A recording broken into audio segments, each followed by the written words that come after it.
blood, and rolling thunder. Isabel Belle Westwood had made one mistake trusting a man with nothing to lose. Now, she was deep in trouble, and the only man who could help her was Silas Crowe, a gambler with a past as dark as his whiskey-smooth voice. He leaned in, his fingers brushing against hers over the poker table. "You owe me, darlin'," he murmured. "And I always collect." Chapter 1. The Devil's Bargain at Dusk. The air in the Crooked Spur saloon hung thick with the scent of stale beer, cheap whiskey, and the ever-present undercurrent of desperation. Isabel Westwood, known to most as Belle, sat rigidly at the worn poker table, the lamplight casting harsh shadows on her face, highlighting the fine lines etched by worry and sleepless nights. Her usually vibrant green eyes, the color of spring grass after a rare desert rain, were clouded with a fear she couldn't quite mask. Across from her, the man who held her fate in his calloused hands leaned back, a slow, predatory smile curving his lips. Silas Crowe. Even his name sounded like a threat whispered on the wind. Belle had always prided herself on her composure, her ability to navigate the treacherous currents of frontier life with a steady hand and a cool head. She'd inherited her father's ranch, the sprawling Westwood Acres, and managed it with a grit and determination that had earned her the grudging respect of even the most hardened cattlemen. But tonight, all that composure had crumbled, leaving her vulnerable and exposed. Her gaze flickered to the pile of money and deeds in the center of the table, the remnants of her foolish gamble, a desperate attempt to recoup the losses incurred by a devastating cattle rustling that had left her on the brink of ruin. She thought she could outsmart them, the low-down, card-sharping vultures who preyed on the desperate. She'd thought wrong. Silas Crowe's eyes, the color of polished obsidian, held a glint of amusement, as if he could see straight through her carefully constructed facade of defiance. He was a man who lived on the edges, a gambler who thrived on risk, a shadow that moved between the worlds of law and lawlessness.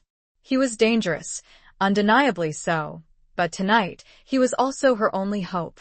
"Looks like the cards weren't in your favor tonight, Miss Westwood," Silas drawled, his voice a low, resonant rumble that sent a shiver down her spine despite her fear. It was a voice that could charm the birds from the trees, or soothe a frightened colt, or condemn a woman to a fate she dreaded. Belle swallowed hard, the dryness in her throat making it difficult to speak. "I need more time," she managed to say, her voice barely a whisper. Silas chuckled, a low, throaty sound that held no mirth. He reached out, his long, tanned fingers brushing against hers as he gathered the pot. The touch was fleeting, accidental perhaps, but it sent a jolt of something unexpected through her, a strange mix of fear and something else, something she couldn't, or wouldn't, name. "Time is a luxury neither of us can afford, darlin'," he said, his gaze locking with hers. "You made a wager. You lost. Now you owe me." The words hung in the air, heavy and inescapable. Belle knew the unspoken rules of this world. Debts were paid, one way or another. And Silas Crowe was not a man to be trifled with. His reputation preceded him, whispers of ruthless deals, broken men, and a past shrouded in mystery. Some said he'd been a gunslinger, others a lawman gone rogue. All agreed he was a man to be feared. She'd heard the stories, of course. Whispers around campfires, hushed conversations in the general store. Tales of a man who'd lost everything, a man haunted by ghosts he couldn't outrun. She dismissed them as frontier folklore, the exaggerated ramblings of bored cowboys and gossiping townsfolk. Now, facing him across the table, the weight of those stories settled on her like a shroud. "What do you want?" Belle asked, her voice steadier now, fueled by a desperate courage she didn't know she possessed. Silas leaned closer, his breath warm on her cheek.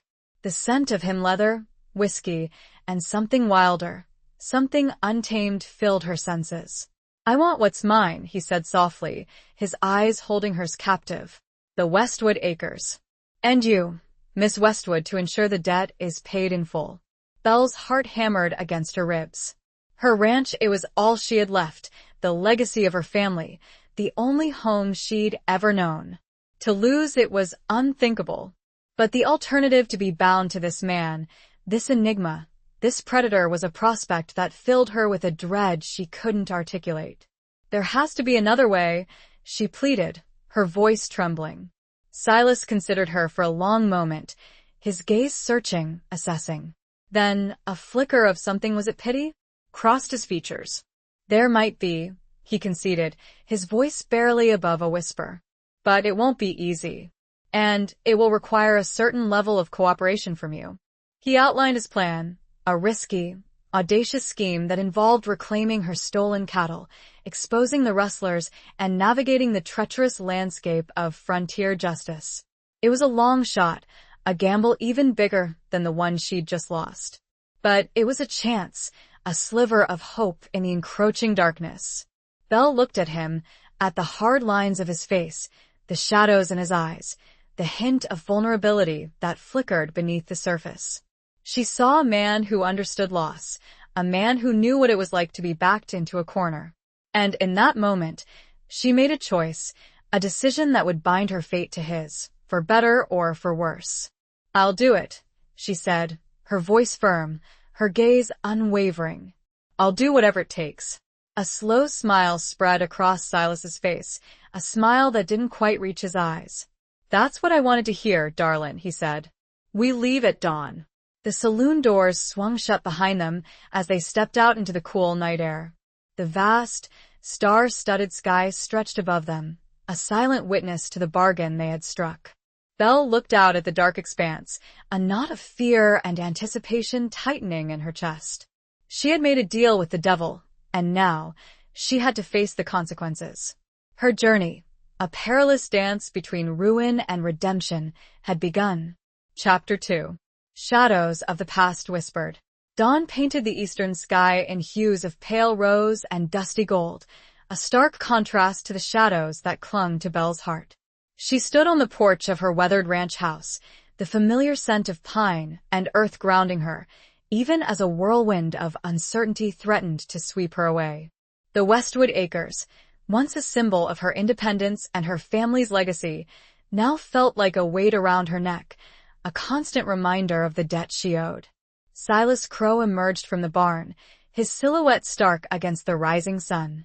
He moved with a quiet grace, a predator's awareness, his every step measured and purposeful. He'd spend the night tending to his horse, a magnificent black stallion named Midnight, a creature as wild and untamed as its master. Belle watched him approach, her gaze drawn to the way the sunlight glinted off the silver buckle of his gun belt, the worn leather of his chaps, the subtle lines of weariness etched around his eyes. He was a man who carried his past with him, a burden visible in the set of his shoulders, the guarded look in his eyes. "Ready?" he asked, his voice a low rumble that seemed to blend with the sounds of the awakening ranch. Belle nodded, her throat tight with a mixture of apprehension and a strange, unsettling anticipation. She'd packed a small bag with essentials, a change of clothes, her father's worn leather-bound journal, a silver locket containing a faded photograph of her parents. Tangible links to a past that felt increasingly distant, a life that seemed to belong to someone else. They rode in silence for the first few hours, the only sounds the rhythmic beat of the horses' hooves, the creak of saddle leather, and the occasional cry of a hawk circling overhead. The landscape unfolded before them, a vast expanse of rolling hills, rugged canyons, and sprawling grasslands, a beauty that was both breathtaking and unforgiving. Belle stole glances at Silas, trying to decipher the enigma that he was. He rode with an easy confidence, his body attuned to the rhythm of his horse, his gaze constantly scanning the horizon. He seemed to know this land intimately, every hidden trail, every watering hole, every dangerous curve. "Where did you learn to ride like that?" she asked, breaking the silence, her voice echoing in the vast emptiness. Silas glanced at her, a flicker of surprise in his eyes. "Learned it the hard way," he said, his voice noncommittal. "Out of necessity." Belle waited, hoping he would elaborate, but he remained silent, his gaze returning to the trail ahead. She knew he wouldn't reveal his secrets easily. He was a man who guarded his past carefully, a man who had learned to trust no one. As the sun climbed higher, The heat intensified, baking the earth and shimmering the air. They stopped to rest at a small, spring-fed creek, shaded by a cluster of cottonwood trees. Belle dismounted, her legs stiff from the long ride. She knelt by the creek, cupping the cool water in her hands, splashing it on her face. The water was a welcome relief, a momentary escape from the heat and the weight of her worries. Silas watched her, his expression unreadable.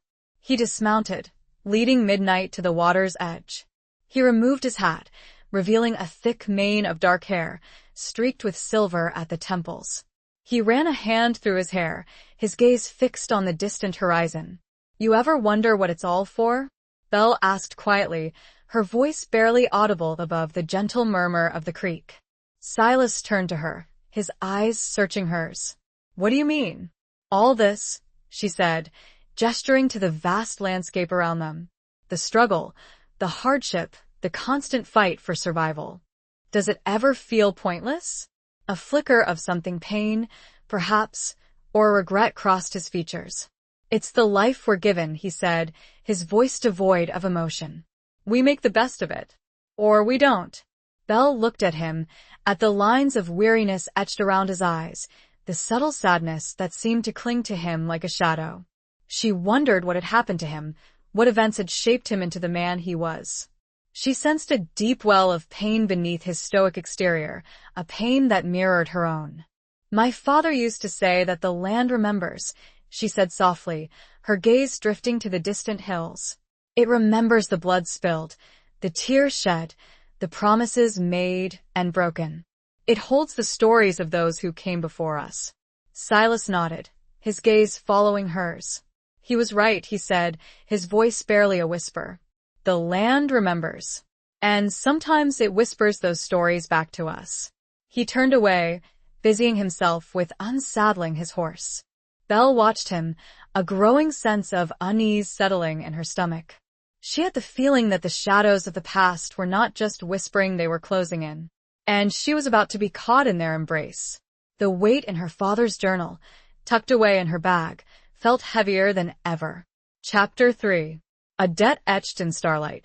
The night descended upon the prairie with a swiftness that always surprised Belle, even though she'd lived her entire life under these vast, open skies. One moment, the sun was a fiery orb sinking below the horizon, painting the clouds with streaks of crimson and gold. The next, the world was plunged into darkness, punctuated only by the brilliant, cold light of a million stars. They made camp in a small, sheltered canyon, the walls rising around them like protective arms. Silas built a small fire, the flames crackling and popping, casting dancing shadows on the rock face. The aroma of burning mesquite filled the air, a familiar and comforting scent.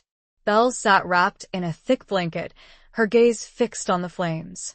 The events of the past few days replayed in her mind: the devastating cattle rustling, the desperate gamble, the bargain struck with Silas Crow. It all felt like a dream, a surreal and unsettling nightmare. Silas handed her a tin cup filled with strong, black coffee. "Drink this," he said, his voice softening slightly. "It'll warm you up." Belle took the cup, her fingers brushing against his. The warmth of his touch, brief as it was, sent a shiver through her. She avoided his gaze, focusing instead on the steaming liquid.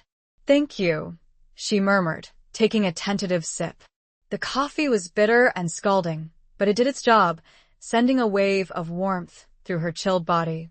They ate in silence, their meal consisting of dried beef, hardtack biscuits, and a handful of dried apricots. Simple fare, but it was enough to satisfy their hunger. After they finished eating, Silas added more wood to the fire, the flames leaping higher, illuminating his face.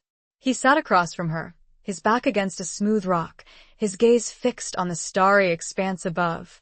"You know," he said, his voice low and thoughtful, "my father used to say that every star is a soul, watching over us." Belle followed his gaze, her eyes tracing the constellations, the familiar patterns of the night sky. "My mother used to tell me stories about the stars," she said, her voice tinged with a wistful sadness.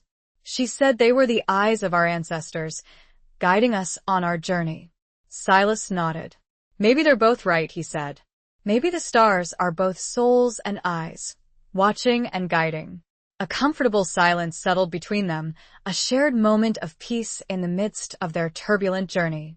Belle felt a strange connection to Silas in that moment, a sense of shared humanity, a recognition of the burdens they both carried. "Why did you help me?" she asked suddenly, the question that had been nagging at her since the moment he'd offered her a chance. "You could have just taken the ranch. No one would have blamed you." Silas turned to her, his eyes, reflecting the firelight, held a depth of emotion she couldn't quite decipher. "Maybe I saw something in you," he said, his voice a low murmur. "Something worth saving." Belle's heart skipped a beat.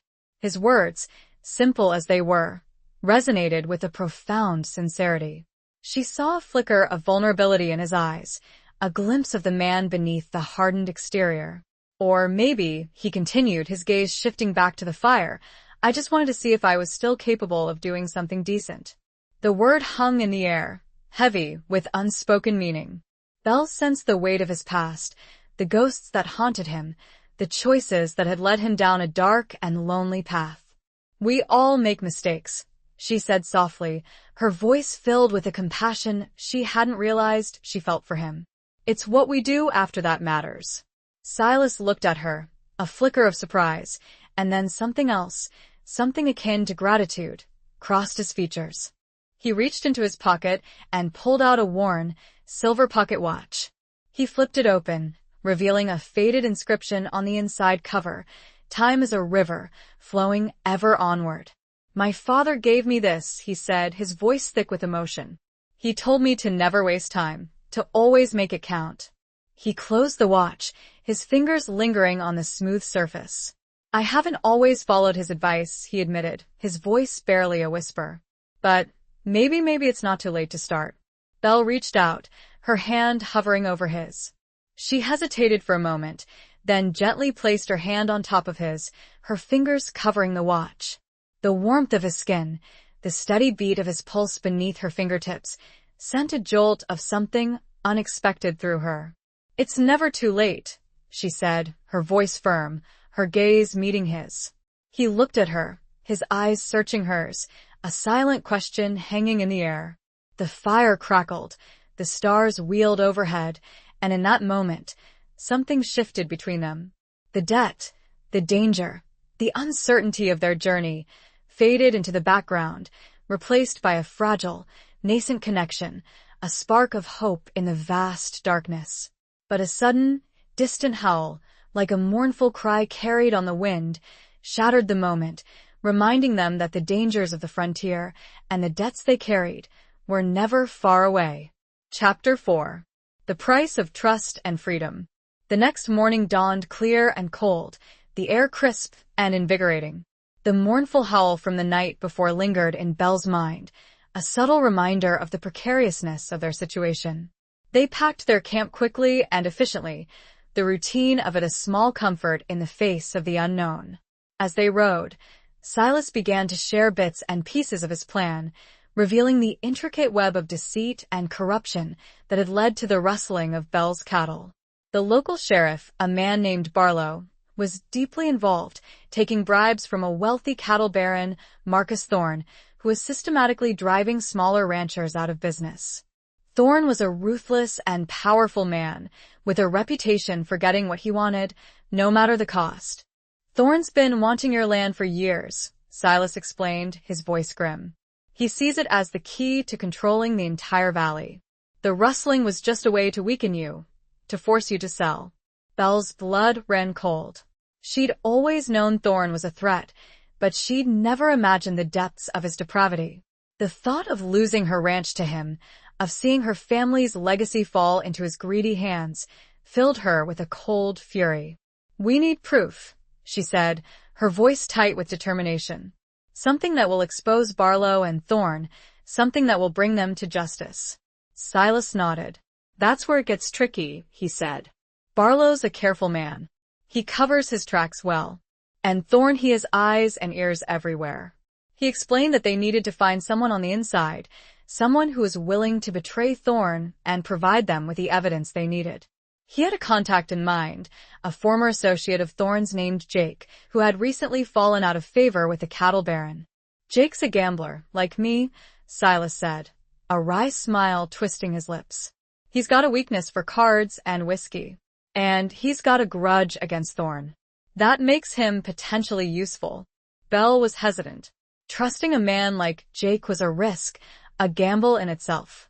But she knew they had no other choice. They needed someone on the inside, someone who knew Thorne's operation intimately. "We have to be careful," she said, her voice filled with caution. "If Thorne finds out what we're up to, we're dead." Silas met her gaze, his eyes serious. "I know the risks," he said, "but I'm not afraid of Thorne. And I won't let him win." His words, spoken with a quiet intensity, sent a shiver of both fear and admiration through her. She saw a strength in him, a determination that was both inspiring and unsettling. She was beginning to understand the complexities of this man, the layers of darkness and light that coexisted within him. They reached the outskirts of a small, dusty town named Redemption by late afternoon. The town was a typical frontier settlement, a collection of weathered buildings clustered around a dusty main street. The saloon, a two-story structure with a faded sign proclaiming it the Golden Nugget, was the most prominent building in town. "Jake spends most of his time at the Golden Nugget," Silas said, his gaze scanning the street. "We'll find him there." As they dismounted and tied their horses to the hitching post, Belle felt a knot of apprehension tighten in her stomach. This was where their plan would truly begin, where they would step into the lion's den, where the price of trust and freedom would be determined. The weight of it all pressed down on her, but she squared her shoulders, determined to face whatever lay ahead. She had to. Her future, and the future of her ranch, depended on it. A flicker of movement in a darkened alleyway caught her eye, a fleeting shadow that disappeared as quickly as it appeared. It was a subtle reminder that they were being watched, that danger lurked around every corner. Chapter 5. Trails of Tears and Broken Vows. The Golden Nugget was dimly lit, the air thick with smoke and the boisterous sounds of men drinking, gambling, and trying to forget their troubles. Belle felt a wave of unease as she entered, her senses on high alert. She'd been in saloons before, but this one felt different, more dangerous, more desperate. Silas led the way, his hand resting lightly on the butt of his gun, his eyes constantly scanning the room. He moved with a confidence that belied the tension she knew he must be feeling. They found Jake at a back table, nursing a glass of whiskey, his face pale and drawn. He looked like a man who had seen better days, a man who had lost more than he'd won. Silas approached him cautiously, his voice low and steady. "Jake," he said, "we need to talk." Jake looked up, his eyes widening in surprise, then narrowing in suspicion. "Silas? What the hell are you doing here?" "I need your help," Silas said, his gaze unwavering. "And so does she." He gestured towards Belle. Jake's gaze shifted to Belle, his eyes taking in her appearance, her worn riding clothes, the determined set of her jaw. "What's this about?" he asked, his voice laced with suspicion. Silas explained the situation, outlining Thorne's scheme and Barlow's involvement. He spoke quietly, but his words were clear and forceful. Jake listened intently, his expression shifting from skepticism to anger to a flicker of something else. "Hope, perhaps?" "Thorne's a snake," Jake muttered, his voice filled with bitterness. "He ruined me." "Took everything I had." "He's ruining her, too," Silas said, his gaze shifting to Belle. "He stole her cattle. He's trying to take her land." Jake looked at Belle, his eyes filled with a mixture of sympathy and understanding. "I know what that's like," he said softly. "To lose everything." He paused, his gaze drifting to the bottom of his whiskey glass. "I made a vow once," he said, his voice barely a whisper. "A vow to protect the innocent, to fight for what's right." He looked up, his eyes meeting Belle's. "I broke that vow. I let Thorne corrupt me." Belle saw the pain in his eyes, the regret, the self-loathing. She saw a man who had made mistakes, terrible mistakes, but who still held on to a flicker of decency, a spark of the man he once was. "It's not too late," she said, her voice filled with compassion. "You can still make things right." Jake looked at her, his eyes searching hers. He saw her strength, her determination, her unwavering belief in justice. He saw a reflection of the woman he wished he could be, the woman he'd promised his dying wife he would become. "I have information," he said, his voice gaining strength. "Information that could bring Thorn down. But it's dangerous. Thorn has eyes and ears everywhere. If he finds out I'm talking to you, we'll protect you," Silas said, his voice firm. "I give you my word." Belle saw the trust in Silas's eyes, the unwavering commitment to protect this broken man, to help him find redemption. She saw a glimpse of the man he could be, the man he wanted to be. Jake nodded, a flicker of hope returning to his eyes. "I have documents," he said, "hidden in a safe place. They prove Thorn's illegal activities, his bribes to Barlow, everything." He outlined a plan, a risky rendezvous to retrieve the documents, a dangerous game of cat and mouse with Thorn's men. Belle listened intently, her heart pounding in her chest. This was it. This was their chance to expose Thorn and reclaim her future. As they left the saloon, stepping back out into the harsh sunlight, Belle felt a surge of adrenaline, a mixture of fear and exhilaration. They were walking a tightrope, balancing between hope and despair, between justice and destruction. She glanced at Silas, his face set in a grim determination, and knew that she was not alone. They were in this together, bound by a shared purpose, a shared commitment to fight for what was right. A sudden, sharp pain in her side, a memory of a past betrayal, flashed through her mind, a stark reminder that trust was a fragile thing, easily broken, and that the trails of tears and broken vows could lead to unexpected and dangerous destinations. Chapter 6. Echoes in the Desert Wind. The air grew heavy with an unspoken tension as the sun began its descent, casting long, distorted shadows across the rugged landscape. The rendezvous point was an abandoned silver mine, a desolate and eerie place, a fitting backdrop for the dangerous game they were playing. The mine itself was a gaping maw in the side of a hill, a dark reminder of shattered dreams and broken promises. Belle shivered, despite the lingering heat of the day. The silence was unnerving, broken only by the occasional caw of a crow and the whisper of the wind as it snaked through the canyons, carrying with it the scent of dust and something else, something metallic, something ancient. "Stay close," Silas murmured, his hand resting on the butt of his gun, his eyes constantly scanning the surrounding area. They waited, hidden behind a cluster of jagged rocks, their senses on high alert. Every rustle of leaves, every crack of a twig, sent a jolt of adrenaline through Belle. She felt a knot of fear tightening in her stomach, a sense of foreboding that she couldn't shake. The minutes stretched into an eternity, each one an agonizing test of their nerves.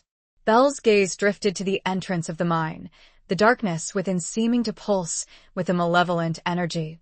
She imagined the ghosts of the miners who had toiled there, their hopes and dreams buried beneath tons of rock and earth.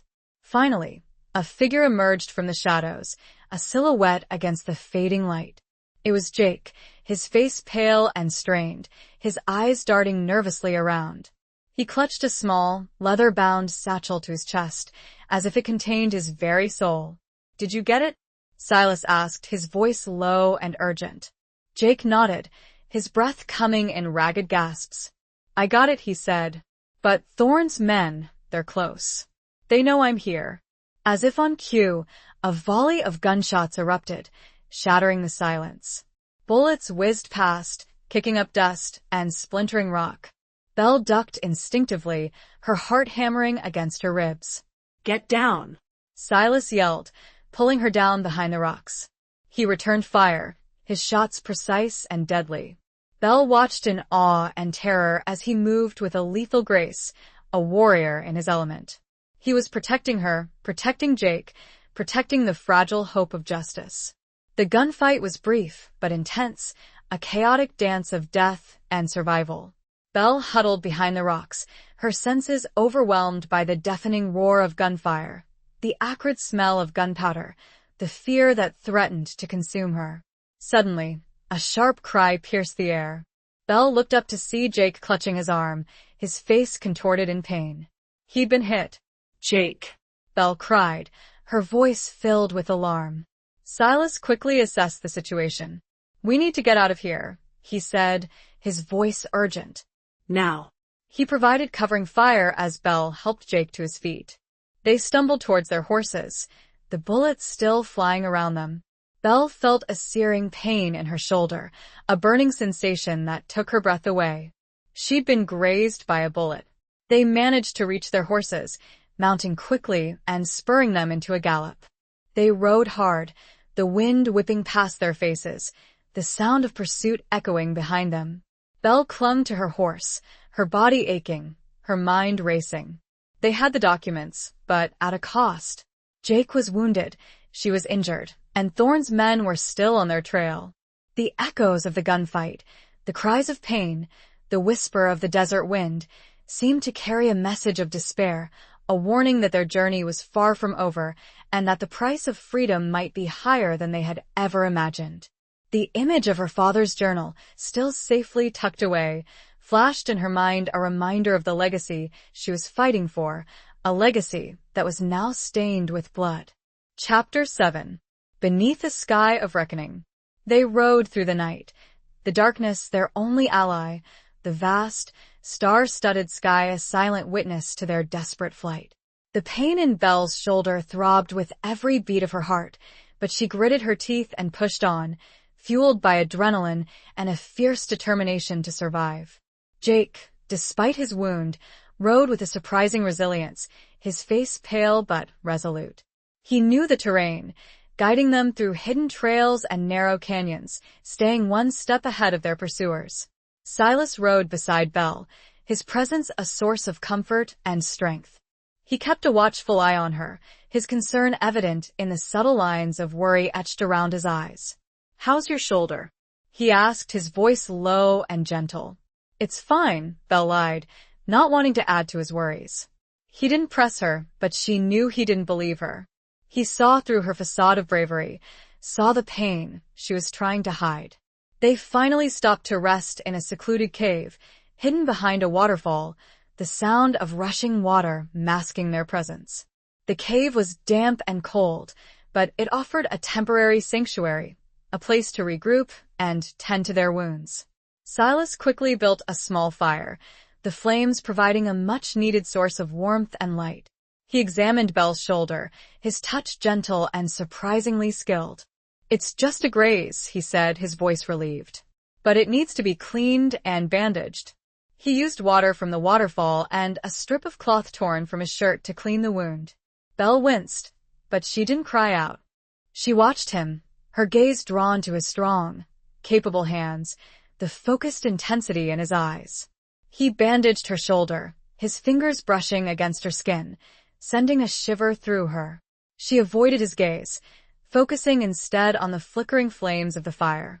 He then turned his attention to Jake, examining his arm with the same care and expertise. Jake's wound was more serious, a bullet lodged deep in his flesh. "I need to get the bullet out," Silas said, his voice grim. "It's going to hurt." Jake nodded, his face pale but determined. "Do it," he said, his voice strained.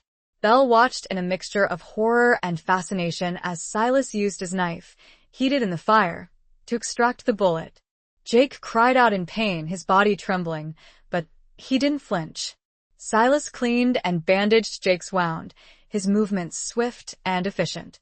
He then gave him a swig of whiskey from his flask, the strong liquor helping to dull the pain. They sat in silence for a long while, the only sounds the crackling fire and the rushing water.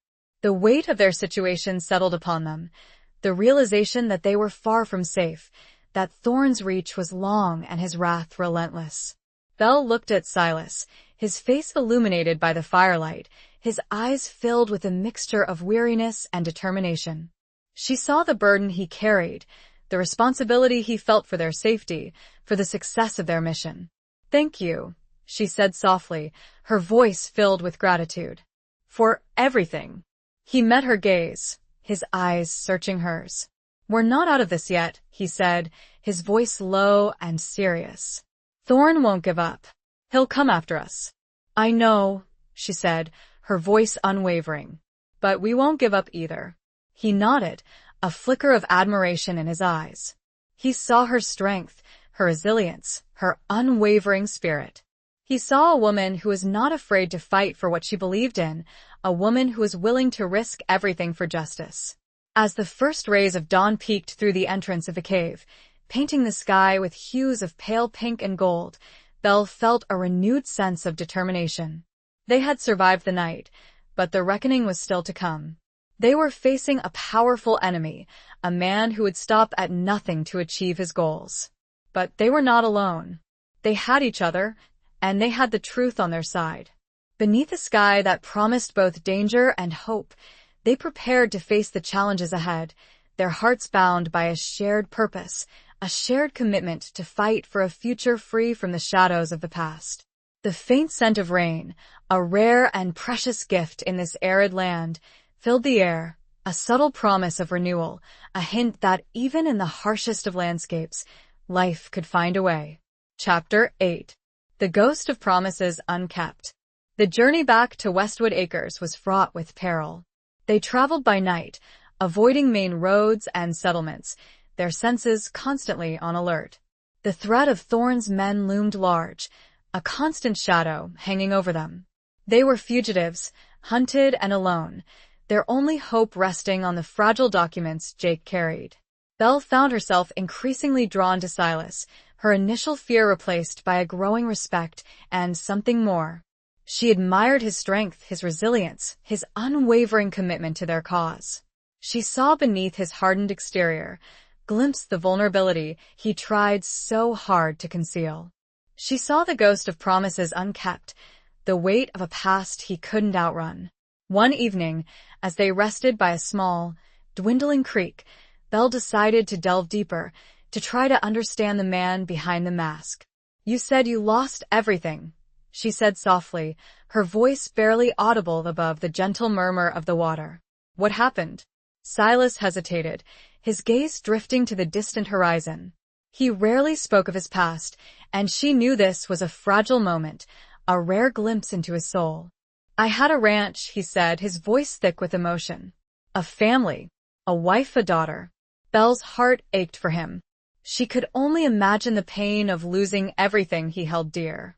"What happened to them?" she asked, her voice gentle. He closed his eyes for a moment, as if trying to block out the painful memories. "A fire," he said, his voice barely a whisper. "A raid, I don't know. I wasn't there. I was away." The guilt in his voice was palpable, the self-blame that had haunted him for years. Belle reached out, her hand covering his, offering a silent gesture of comfort. "It wasn't your fault," she said, her voice firm. He looked at her, his eyes filled with a profound sadness. "I should have been there," he said. "I should have protected them." "You can't protect everyone," she said softly. "Sometimes bad things happen. Things we can't control." He nodded, but she knew he didn't believe her. He carried the weight of his past like a heavy chain, a burden that had shaped him, defined him. "After that," he continued, his voice regaining some of its strength, "I drifted, gambled, took risks, didn't care if I lived or died." Belle understood. She'd felt that same sense of despair, that same desire to escape the pain, after her parents had died. "But you're still here," she said, her voice filled with hope. "You're still fighting." He looked at her, a flicker of something gratitude, perhaps, or admiration crossed his features. "You remind me of her," he said, his voice soft. "Of who?" Belle asked. "My wife," he said. "She had your spirit, your fire." Belle's heart skipped a beat. His words, simple as they were, resonated with a profound intensity. She saw a flicker of the man he once was, the man he could be again. As they continued their journey, Belle found herself thinking about Silas's past, about the wife and daughter he had lost, about the ghost of promises unkept that haunted him. She realized that their shared experiences, their shared losses, had created a bond between them, a connection that transcended the circumstances of their meeting. They were both survivors, both fighting to reclaim their lives, to find redemption in the face of adversity. A sudden, distant rumble of thunder broke the silence, a warning of an approaching storm, a mirror of the turmoil that brewed within them, and the dangers that still lay ahead. The air grew thick with anticipation, both of the coming storm and the confrontation that awaited them. Chapter 9. Where Hearts Collide and Guns Blaze. The storm broke just as they reached the outskirts of Westwood Acres, the rain lashing down in sheets, the wind howling like a banshee. The ranch house, usually a beacon of warmth and security, seemed dark and forbidding in the tempestuous night. "We need to get inside," Silas said, his voice raised above the roar of the storm. "It's not safe out here." They dismounted, their clothes soaked and clinging to their skin, their bodies chilled to the bone. They led their horses to the barn, the familiar scent of hay and animals a small comfort in the midst of the chaos. As they approached the house, Belle felt a growing sense of unease. Something wasn't right. The windows were dark, the house eerily silent. "Stay here," Silas said, his hand resting on the butt of his gun, his eyes scanning the surroundings. "I'll check it out." Belle nodded, her heart pounding in her chest. She watched as he moved cautiously towards the house, his silhouette disappearing into the darkness. The minutes stretched into an eternity, each one an agonizing test of her nerves. The storm raged around her, the wind and rain a deafening cacophony. She felt a knot of fear tightening in her stomach, a premonition of danger. Suddenly, a gunshot shattered the silence, followed by another and another. Belle's blood ran cold. She knew instantly that Silas was in trouble. Without hesitation, she grabbed her rifle from her saddle and ran towards the house, her fear replaced by a fierce determination to protect the man who had become so much more than just a means to an end. She burst through the front door, her rifle raised, her eyes scanning the scene before her. The living room was a scene of chaos, furniture overturned, lamps shattered, the air thick with the smell of gunpowder. Silas was engaged in a fierce gunfight with 3 of Thorne's men, his back against the wall, his movements swift and deadly. He was outnumbered, but he was holding his own. Belle didn't hesitate. She raised her rifle and fired, her shots precise and accurate. One of Thorne's men went down, clutching his chest. The remaining 2 men turned their attention to her, their eyes filled with surprise and anger. Belle stood her ground, her gaze unwavering, her fingers steady on the trigger. The gunfight was intense and brutal, a desperate struggle for survival. Belle fought with a ferocity she didn't know she possessed, her every shot fueled by adrenaline and a fierce determination to protect Silas, to protect her home, to protect the future they were fighting for. Silas, seeing her courage, fought with renewed vigor, his movements even more precise, his shots even more deadly. Together, they were a force to be reckoned with, a team bound by a shared purpose, a shared love that had blossomed in the midst of danger. One by one, Thorne's men fell, until the only ones left standing were Belle and Silas. They stood facing each other, their chests heaving, their bodies covered in sweat and grime, their eyes locked in a gaze of shared triumph and something more. The storm outside began to subside, the wind dying down, the rain softening to a drizzle. The silence that followed was deafening, broken only by their ragged breathing. "Are you all right?" Silas asked, his voice hoarse, his eyes filled with concern. Belle nodded, her body trembling from the adrenaline rush. "I'm fine," she said, her voice shaky. "Are you?" He nodded, a slow smile spreading across his face. "We did it," he said, his voice filled with relief and a hint of disbelief. Belle looked around the room, at the bodies of Thorne's men, at the destruction that had been wrought. It was a scene of violence and chaos, but it was also a scene of victory. They had faced their demons and they had won. The first rays of dawn, fragile and tentative, peeked through the shattered windows, illuminating the room with a soft, golden light. It was a new day, a new beginning, but the scars of the night, and the battles yet to come, remained.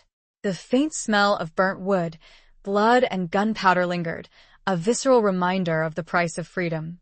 Chapter 10. Scars of Yesterday, Hopes of Tomorrow. The days that followed were a blur of activity. With Thorne's men defeated and Jake's evidence in hand, they rode to the nearest town with a functioning, uncorrupted judge, a journey of several days, even with the improved weather. Sheriff Barlow was arrested, his corruption exposed, his reign of terror brought to an end. Marcus Thorne, faced with overwhelming evidence of his crimes, was also taken into custody, his empire crumbling around him. Belle returned to Westwood Acres, her heart filled with a mixture of relief and exhaustion.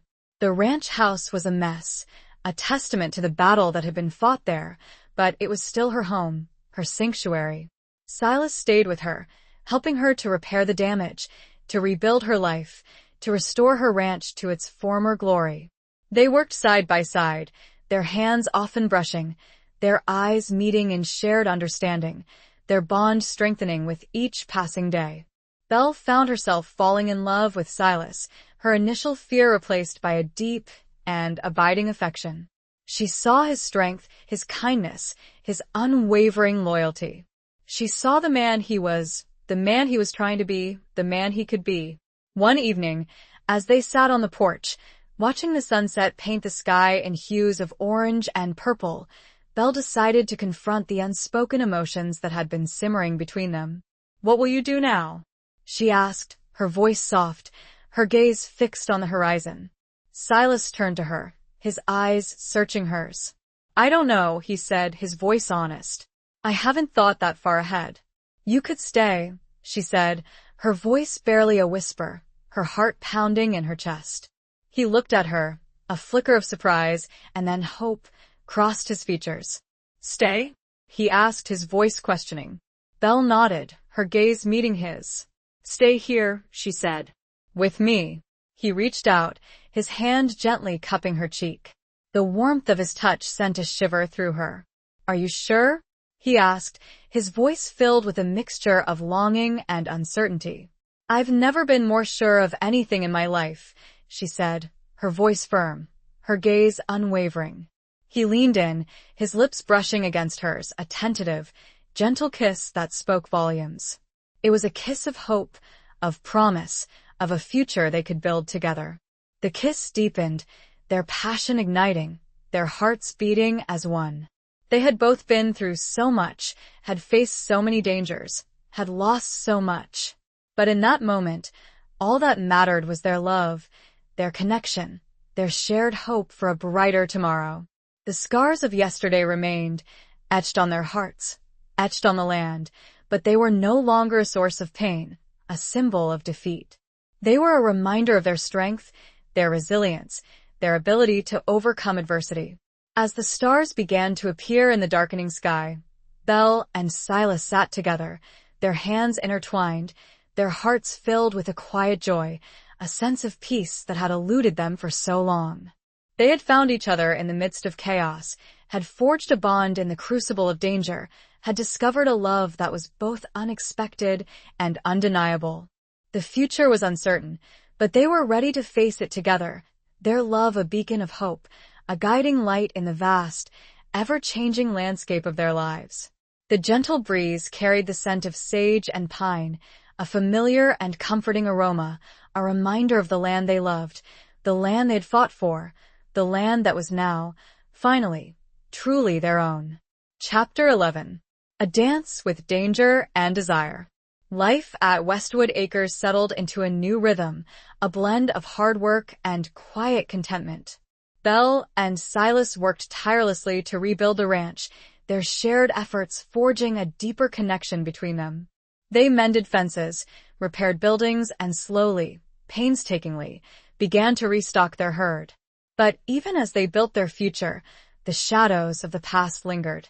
Thorne, though imprisoned, still had allies, men who were loyal to him, men who resented Belle and Silas for bringing him down. There were whispers of threats, rumors of revenge, a constant undercurrent of danger that kept them on edge. One afternoon, while riding the perimeter of the ranch, Belle and Silas discovered signs of trespassers' fresh tracks, broken branches, a lingering scent of unfamiliar horses. "Thorne's men," Silas said, his voice grim, his hand resting on the butt of his gun. "They're still out there." Belle felt a knot of fear tighten in her stomach. She'd hoped that Thorne's arrest would bring an end to the danger, but she knew that his influence ran deep, that his reach extended far beyond the walls of his prison cell. "We need to be careful," she said, her voice filled with caution. "We can't let our guard down." Silas nodded, his eyes scanning the horizon. "We'll increase patrols," he said, "and we'll be ready for them." They returned to the ranch house, their mood somber, their sense of peace shattered. The threat of violence hung heavy in the air, a constant reminder of the precariousness of their situation. That evening, as they sat by the fire, Silas turned to Belle, his eyes filled with a mixture of concern and something else. Something deeper, something more intense. "I've been thinking," he said, his voice low and hesitant. Maybe it's not safe for you here. Maybe you should leave. Go somewhere safer." Belle's heart sank. She knew he was trying to protect her, but the thought of leaving him, of leaving the ranch, was unbearable. "No," she said, her voice firm, her gaze unwavering. "I won't leave. I won't run. This is my home. And I'm not afraid." He looked at her, his eyes searching hers. He saw her strength, her determination, her unwavering spirit. He saw the woman he loved, the woman he would do anything to protect. "I love you, Belle," he said, his voice thick with emotion. "I don't want to lose you." Belle's heart soared. His words, spoken with such raw honesty, filled her with a joy she had never known before. "I love you too, Silas," she said, her voice trembling. "And I'm not going anywhere." He reached out, his hand gently cupping her face, his thumb tracing the curve of her cheek. He leaned in, his lips meeting hers in a kiss that was both passionate and tender, a kiss that sealed their love, their commitment, their shared destiny. The kiss deepened, their desire igniting, their bodies drawing closer. They were both aware of the danger that surrounded them, the threats that loomed, but in that moment, all that mattered was their love, their connection, their need for each other. They danced a delicate dance, a dance between danger and desire, between fear and passion, between the shadows of the past and the hopes of the future. They were two souls, scarred but not broken, drawn together by fate, bound by love, determined to face whatever challenges lay ahead, together. The crackling fire, the warmth of their embrace, the silence of the night, all seemed to amplify their emotions, to heighten the intensity of their connection. A sudden, distant gunshot shattered the peace, a stark reminder that their dance with danger was far from over, and that the price of their love might be higher than they ever imagined. The bullet whizzed through a window. Chapter 12. The Long Road to Redemption. The gunshot shattered the fragile peace, sending Belle and Silas scrambling for cover. They dove behind an overturned table, their hearts pounding, their senses on high alert. "Stay down," Silas whispered, his hand resting on the butt of his gun, his eyes scanning the windows. More shots rang out, bullets splintering wood and shattering glass. The attack was sudden and unexpected, a brutal reminder that Thorne's reach extended even from behind bars. Silas returned fire, his shots precise and deadly. Belle, her rifle clutched in her trembling hands, peered through the shattered windows, trying to identify their attackers. She saw shadows moving in the darkness, fleeting glimpses of men on horseback, their faces obscured by the night. They were outnumbered, outgunned, but they were not defeated. "We need to get to the barn," Silas said, his voice urgent. "It's more defensible." They crawled on their hands and knees, making their way towards the back door, the bullets still flying around them. Belle felt a searing pain in her leg, a burning sensation that took her breath away. She'd been hit. Silas saw her stumble, saw the blood staining her trousers. "Belle," he cried, his voice filled with alarm. "I'm all right," she said, gritting her teeth against the pain. "Go." He hesitated for a moment, his eyes torn between his desire to protect her and his need to get them to safety. But he knew she was right. They had to keep moving. They reached the back door, Silas kicking it open and providing covering fire as Belle limped through.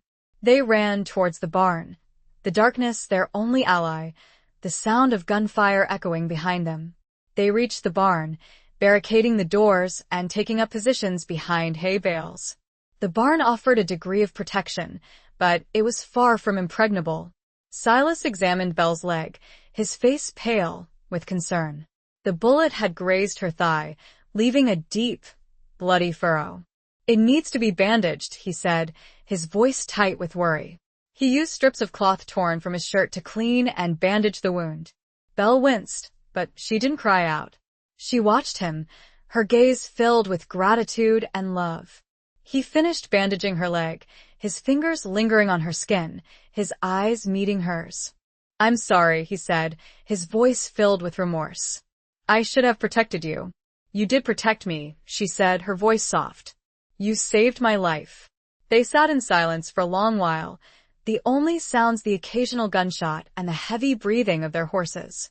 The weight of their situation settled upon them, the realization that they were trapped, surrounded, their future uncertain. But even in the face of such overwhelming odds, Belle felt a sense of peace, a sense of hope. She was with Silas, the man she loved, the man who had shown her the true meaning of courage, the man who had helped her to find redemption. "We'll get through this," she said, her voice firm, her gaze meeting his. "Together." He nodded, a slow smile spreading across his face. "Together," he repeated, his voice filled with conviction. As the night wore on, the attacks continued, but Belle and Silas held their ground, their determination unwavering, their love a shield against the darkness. The long road to redemption was still ahead of them, but they were walking it together, their hearts intertwined, their spirits unbroken.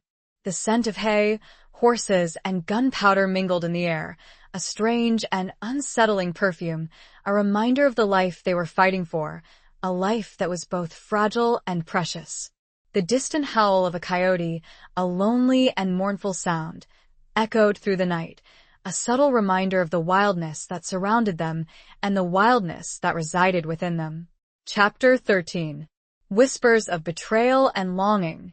As dawn approached, the attacks subsided, the silence descending upon the barn like a heavy shroud. Belle and Silas remained vigilant, their weapons at the ready, their senses on high alert. They knew that Thorne's men were still out there, waiting, watching, planning their next move. The first rays of sunlight filtered through the cracks in the barn walls, illuminating the scene with a soft, golden light. Belle looked at Silas, his face weary and drawn, his eyes bloodshot from lack of sleep.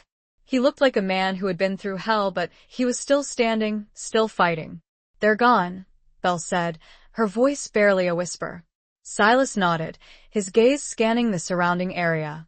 "For now," he said, his voice grim. "But they'll be back." They emerged from the barn cautiously, their bodies aching, their minds racing. The ranch house was a shambles, riddled with bullet holes, the windows shattered, the furniture destroyed.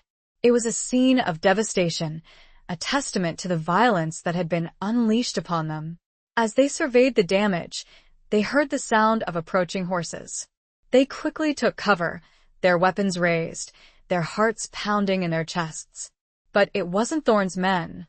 It was a group of riders from the neighboring ranches, led by a man named Jed, a grizzled old rancher who had been a friend of Belle's father.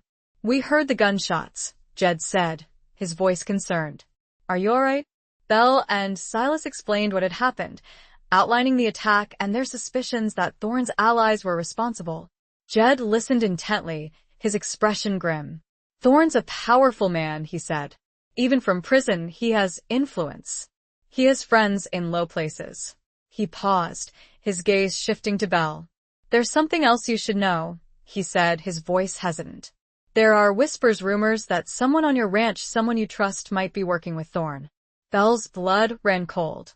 The thought of betrayal, of someone close to them working against them, was a devastating blow. "Who?" she asked, her voice trembling. Jed shook his head. "I don't know," he said. "But be careful. Trust no one." He and his men offered to help Belle and Silas repair the damage to the ranch house, to provide protection, to stand with them against Thorne's allies. Belle gratefully accepted their offer, her heart filled with a mixture of gratitude and unease. As they worked to rebuild, Belle found herself constantly looking over her shoulder, her eyes scanning the faces of the ranch hands, searching for any sign of deceit, any hint of betrayal. The whispers of treachery had poisoned the air, creating an atmosphere of suspicion and distrust. She confided in Silas, sharing her fears, her doubts, her growing sense of paranoia. He listened patiently, his eyes filled with understanding. "We'll figure it out," he said, his voice reassuring. "We'll find the traitor, and we'll make them pay." But even as he spoke, Belle couldn't shake the feeling that the danger was closer than they thought, that the enemy was within their midst, waiting for the opportune moment to strike. The longing for the simple peace they had found, before the attacks, before the whispers of betrayal, ached within her. She yearned for the days when her biggest worry was the weather or the cattle, not the constant threat of violence and the insidious poison of distrust. The weight of the unknown, the identity of the traitor, pressed down on her, a heavy burden that threatened to crush her spirit. Chapter 14. In the clutches of fate and fury. The following days were filled with a tense unease. Belle and Silas worked tirelessly to repair the ranch, but the joy had gone out of their work, replaced by a constant vigilance, a gnawing suspicion that ate away at their peace. They scrutinized every face, every word, every action of their ranch hands, searching for any sign of betrayal. One evening, as they sat on the porch, watching the sunset paint the sky in hues of fiery orange and deep purple, Belle noticed something unusual. One of their ranch hands, a young man named Caleb, was acting strangely. He was avoiding eye contact, fidgeting nervously, and sneaking glances towards the main road. "Silas," Belle whispered, her voice urgent. "Look at Caleb." Silas followed her gaze, his eyes narrowing. He saw the same suspicious behavior, the same nervous energy that had caught Belle's attention. "He's up to something," Silas said, his voice low and grim. They watched as Caleb slipped away from the other ranch hands, heading towards the stables. They followed him cautiously, keeping to the shadows, their senses on high alert. They saw Caleb saddle his horse, his movements quick and furtive. He then retrieved a small, leather-bound satchel from a hidden compartment in the stable wall. "That's Jake's satchel," Belle whispered, her heart pounding in her chest. "The one with the documents." Silas nodded, his face set in a grim determination. "He's Thorne's man," he said, his voice filled with anger. "He's been playing us all along." They confronted Caleb, their weapons drawn, their faces filled with a mixture of fury and disappointment. Caleb, caught red-handed, tried to deny it, but the evidence was overwhelming. "You betrayed us," Belle said, her voice trembling with emotion. "You betrayed my trust. You betrayed my father's legacy." Caleb's face crumpled, his bravado crumbling in the face of their accusations. "I had no choice," he said, his voice pleading. "Thorne threatened my family. He said he would hurt them if I didn't cooperate." Silas stepped forward, his eyes blazing with anger. "You made a choice," he said, his voice cold and hard. "And now you'll face the consequences." Caleb tried to escape, but Silas was too quick. He tackled him to the ground, disarming him and subduing him with a swift, brutal efficiency. They tied Caleb up, securing him in the barn, their minds racing with the implications of his betrayal. They had the documents back, but they knew that Thorne would not give up so easily. He would send others, he would continue to fight, he would stop at nothing to achieve his goals. As they stood there, in the dimly lit barn, the weight of their situation settled upon them. They were caught in a web of deceit and violence, their lives hanging in the balance, their future uncertain. Fate had dealt them a cruel hand, but their fury, their determination to fight for what was right, burned brighter than ever.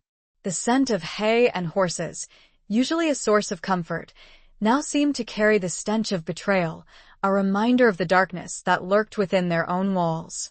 The distant rumble of approaching horses, a sound that had once brought hope, now filled them with dread, a premonition of the storm that was about to break. Chapter 15. The weight of secrets unveiled. The approaching riders were not Thorne's men, as Belle and Silas had feared. Instead, it was a group led by Judge Thompson, the man who had presided over Thorne's trial, accompanied by a contingent of armed marshals. "We received a message," Judge Thompson said, his voice grave. "From Caleb. He confessed everything. He told us about Thorne's plan, about his threats, about the documents." Belle and Silas were stunned. Caleb, the man who had betrayed them, had also betrayed Thorne. He had chosen to do the right thing, to atone for his mistakes, to help bring Thorne to justice once and for all. "He said Thorne is planning an escape," Judge Thompson continued. "He has allies on the inside, guards who have been bribed, a network of supporters who are ready to help him." Silas stepped forward, his voice urgent. "We have the documents," he said. "Proof of Thorne's crimes, proof of his corruption. We can use them to ensure he never sees the light of day again." Judge Thompson nodded, his expression relieved. "That's good news," he said. "But we need to act quickly. Thorne is a desperate man. He's capable of anything." They handed over the documents, the evidence that would seal Thorne's fate.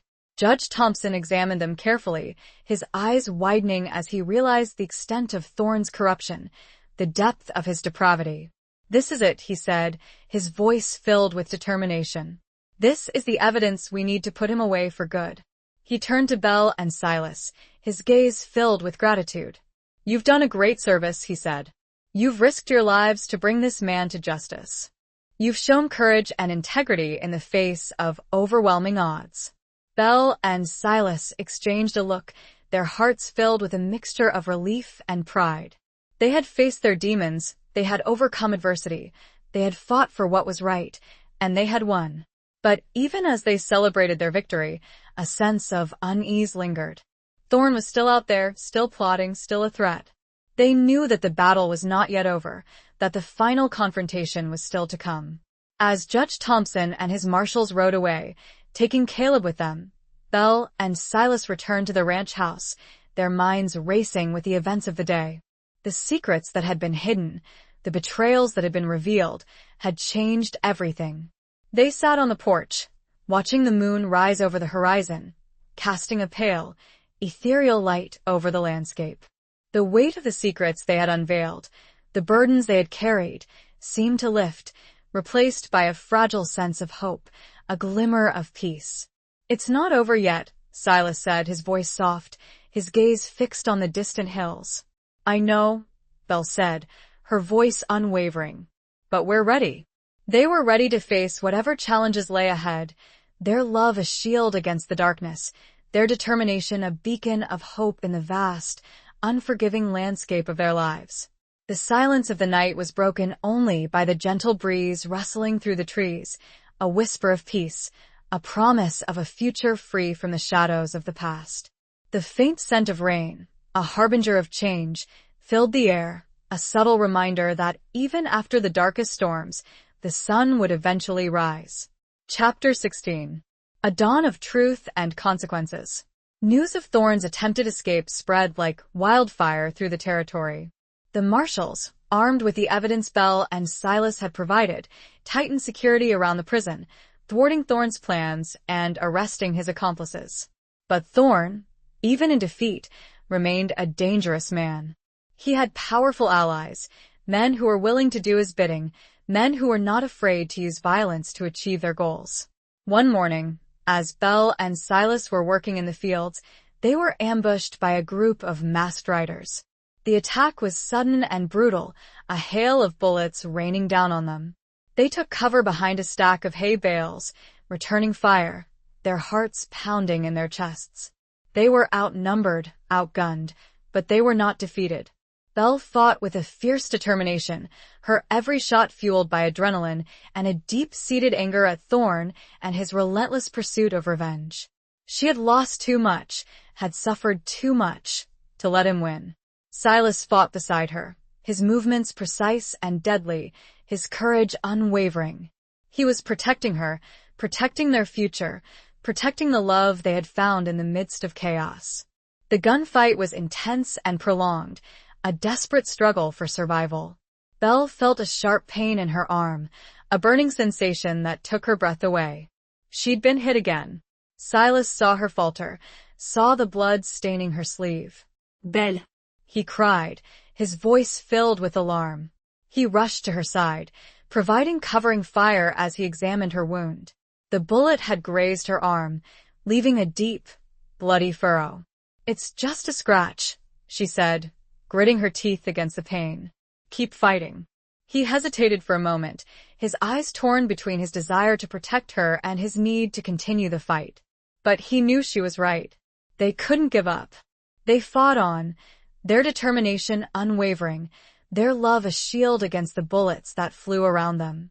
They managed to drive off their attackers, the masked riders retreating in disarray, leaving behind a trail of dust and blood. Belle and Silas collapsed behind the hay bales, their bodies exhausted, their minds reeling. They had survived another attack, but they knew that Thorn would not give up, that he would continue to hunt them, to try to destroy everything they held dear. As they tended to their wounds, they heard the sound of approaching horses. They tensed, expecting another attack, but it was Jed and a group of neighboring ranchers, alerted by the sound of gunfire. "We're here to help," Jed said, his voice concerned. "We won't let Thorn win." The ranchers joined forces with Belle and Silas, forming a united front against Thorn's remaining allies. They patrolled the ranch, guarding the perimeter, their weapons at the ready, their determination unwavering. The dawn that broke that day was not just a dawn of a new day, but a dawn of truth and consequences. The truth about Thorn's crimes, the truth about his desperation, the truth about the strength and resilience of those who opposed him, and the consequences, for Thorn and his allies, were about to be delivered.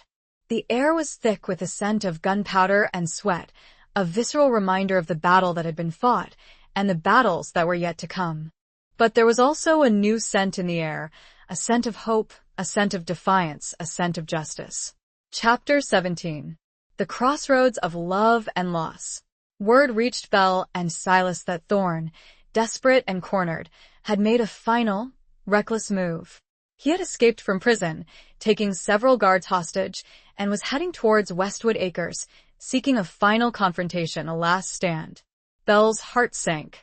She had hoped that Thorn's capture would bring an end to the violence, but she knew that he would never give up, that he would fight to the bitter end. "He's coming here," she said, her voice trembling. "He's coming for us."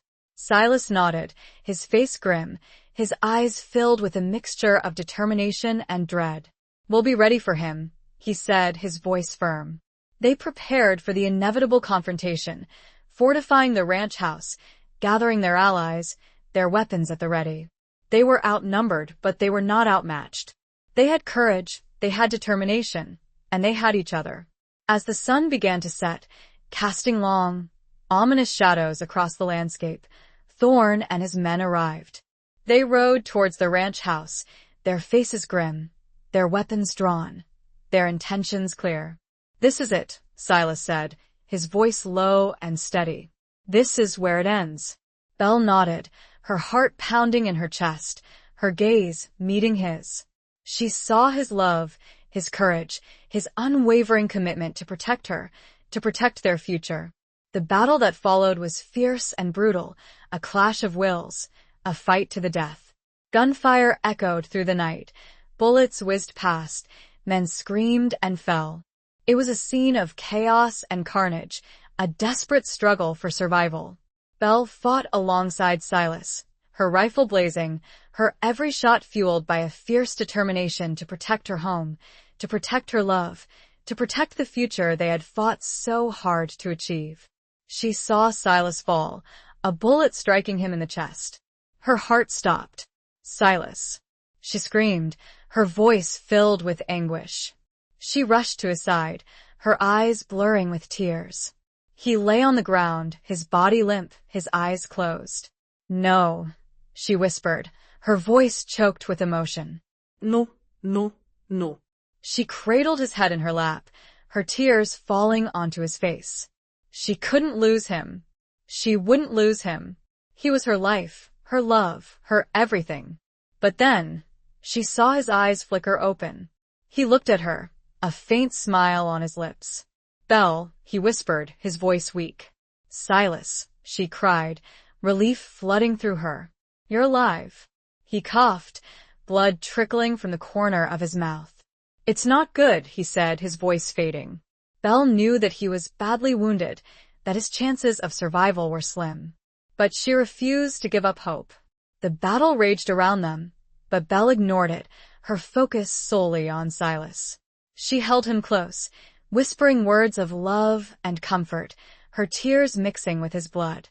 As the fighting subsided, and Thorne's men were either dead or captured, Jed and the other ranchers rushed to Belle's side. They saw Silas, his life ebbing away, and their faces fell. "We need to get him to a doctor," Jed said, his voice urgent. But Belle knew it was too late. Silas was slipping away, his grip on life loosening with each passing moment. A crossroads. Love and likely loss. He looked at her, his eyes filled with love and regret. "I'm sorry," he whispered, his voice barely audible. "Don't be sorry," she said, her voice choked with emotion. "You have nothing to be sorry for." "I love you," he whispered, his voice fading to silence. His eyes closed, his body went limp, his breath ceased. He was gone. Belle's world shattered. Her heart broke into a million pieces. Her love, her life, her future had been taken from her. She was alone. The silence that followed was deafening, broken only by Belle's sobs, her cries of anguish, her lament for the man she had loved and lost. The scent of gunpowder and blood mingled with the scent of tears, a bitter and tragic perfume, a reminder of the price of freedom, the cost of love, the crossroads where fate had led them. Chapter 18. Riding towards an uncertain future. The days that followed were a blur of grief and pain. Belle buried Silas on a hill overlooking Westwood Acres, a place where he could rest in peace, a place where she could visit him, a place where she could remember the love they had shared. She was surrounded by friends and neighbors, by the ranchers who had stood by her side, by the people who had helped her to defeat Thorne and his allies. But their comfort could not fill the void in her heart, the emptiness that Silas's death had left behind. Thorne was dead, killed in the final confrontation, his reign of terror brought to an end. But his death brought Belle no solace, no satisfaction. It could not bring Silas back. She wandered through the ranch house, her footsteps echoing in the empty rooms, her heart aching with every memory. She saw his face in every corner, heard his voice in every whisper of the wind, felt his presence in every shadow. She considered leaving Westwood Acres, selling the ranch, escaping the memories that haunted her. But she knew she couldn't. This was her home, her heritage, her legacy. And it was Silas's legacy too. She decided to stay, to rebuild, to continue the work they had started together. She would run the ranch, she would honor his memory, she would carry on his fight for justice and freedom. She gathered the ranch hands, the men and women who had worked alongside her and Silas, the people who had shared their struggles and their triumphs. "We've been through a lot," she said, her voice trembling but firm. "We've lost a lot. But we're not defeated.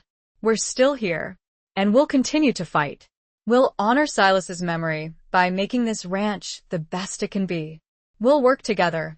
We'll support each other. We'll build a future that he would be proud of." The ranch hands responded with a renewed determination, their faces filled with a mixture of grief and resolve. They had lost a leader, a friend, a brother, but they had not lost their spirit. Belle began to ride again, exploring the vast expanse of Westwood Acres, her heart heavy, but her spirit unbroken.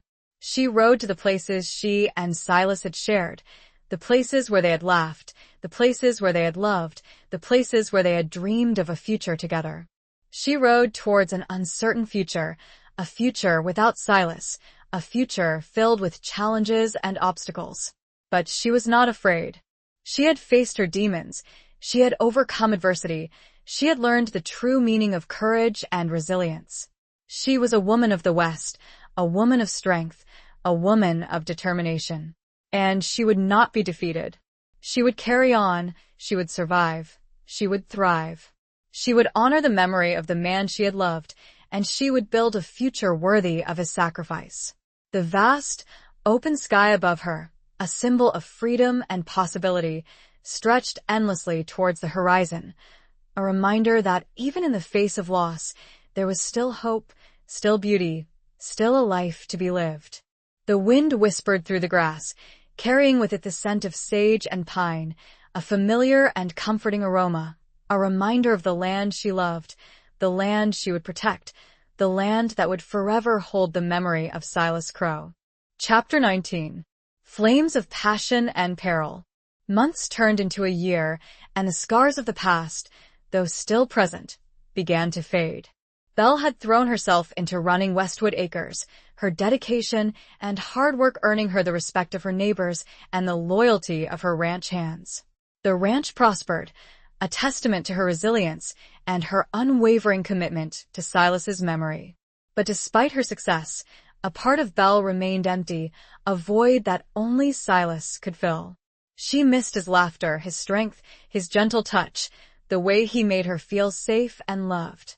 She often visited his grave, sharing her thoughts and feelings, seeking solace in the silent connection she still felt with him. One evening, as she sat on the porch, watching the sunset paint the sky in hues of fiery orange and deep purple, she saw a rider approaching. It was a man she didn't recognize, a stranger with a weathered face and kind eyes. He introduced himself as Cole, a friend of Silas's from his younger days. He'd heard about Silas's death, about Belle's bravery, about the struggles she had faced. He'd come to pay his respects, to offer his condolences, to see if he could help in any way. Belle was hesitant at first, wary of strangers, but there was something about Cole's demeanor, his genuine sincerity, that put her at ease. She invited him to stay for dinner, and they talked for hours, sharing stories about Silas, about their lives, about their hopes and dreams. Cole was a rancher himself, a man of the land, a man who understood the hardships and the rewards of frontier life. He was a good listener, a compassionate man, and Belle found herself drawn to his quiet strength, his gentle humor, his unwavering kindness. Over the next few weeks, Cole became a frequent visitor to Westwood Acres. He helped Belle with the ranch work, offering his expertise, his strong hands, his willingness to lend a helping hand. He was a welcome presence, a source of comfort and companionship, a friend in a time of loneliness. Belle found herself falling for Cole, her heart slowly healing, her spirit gradually mending. She knew that Silas would want her to be happy, to find love again, to move on with her life. But she also felt a pang of guilt, a sense of betrayal, as if she were somehow dishonoring his memory. One evening, as they sat by the fire, Cole turned to Belle, his eyes filled with a mixture of affection and concern. "Belle," he said, his voice soft, "I know you've been through a lot. I know you loved Silas. And I know I can never replace him." Belle nodded, her eyes filling with tears. But he continued, his voice firm, "I care about you. I care about you deeply. And I want to be there for you. I want to help you build a new life, a new future." Belle looked at him, her heart torn between her love for Silas and her growing feelings for Cole. She knew she couldn't live in the past forever, that she had to move forward, that she had to embrace the possibility of happiness. She reached out, her hand covering his. "Thank you, Cole," she said, her voice trembling, "for everything." He leaned in, his lips brushing against hers, a tentative, gentle kiss that spoke volumes. It was a kiss of hope, of promise, of a new beginning. But as their passion ignited, a sudden flicker of movement in the shadows caught Belle's eye. A figure, lurking in the darkness, a glint of metal reflecting the moonlight. Danger, once again, intruded upon their lives. The flames of passion were intertwined with the flames of peril, a reminder that the past was never truly gone and that the future was always uncertain. The figure raised a gun. Chapter 20. The final confrontation of hearts and horizons. The figure in the shadows raised the gun, aiming it directly at Belle and Cole. Belle recognized the silhouette instantly. It was one of Thorne's remaining loyalists, a man named Jedediah, known for his ruthlessness and his unwavering devotion to his deceased boss. "You can't escape Thorne's vengeance," Jedediah yelled, his voice filled with hatred. "He may be gone, but his spirit lives on. You will pay for what you did." Cole reacted instantly, pushing Belle behind him, shielding her with his body. He drew his own gun, his movements swift and practiced. "Get out of here, Jedediah," Cole said, his voice calm but firm. "This is between me and you. Leave Belle out of it." Jedediah laughed, a cold, chilling sound. "She's the reason Thorne is dead," he yelled.